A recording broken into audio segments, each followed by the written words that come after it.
Hi, my name is Chris O'Neill, and in my course project virtual presentation, I hope to showcase my understanding of developing professional learning communities through a PLC session I was given the opportunity to lead this last school year.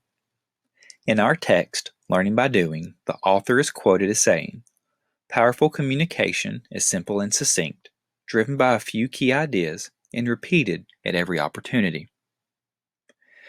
Upon planning this PLC session with my principal, our goal was just this, to focus on the main theme for this year's monthly PLCs, which was enhancing student learning, and to do so in a simple, succinct, and fun way. Based on an activity I wanted to complete with the teachers, we came up with these main points to focus on during this PLC.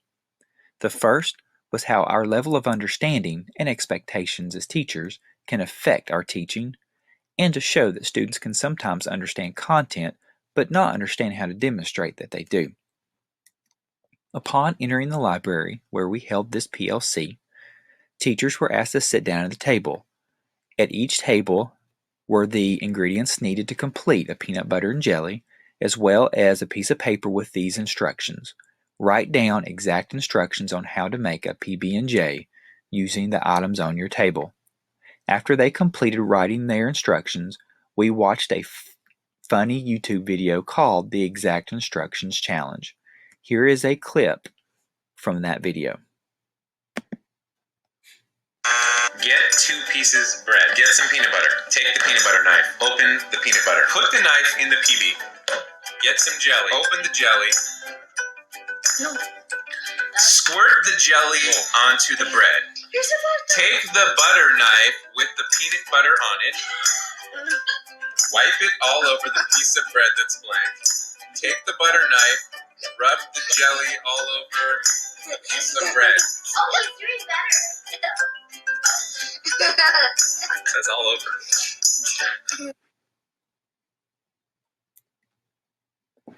After we watched the whole video, we asked the teachers to make each other's PB&J based on the instructions they had written. As you can see, the teachers both had fun and they followed the directions in detail, and some of them did not have very good directions on how to make a PB&J. After they completed this, we started a whole group discussion by asking what teachers thought of the video and activity and if they had any takeaways. Teachers identified in all sessions both points we wanted to address. The first, how our knowledge as teachers can hinder how we teach. We assume that because everyone has made a peanut butter and jelly sandwich, and because it's just second nature for most people, that it will be easy to create a directions list on how to do it. But we don't necessarily always give the best instructions because of our assumptions.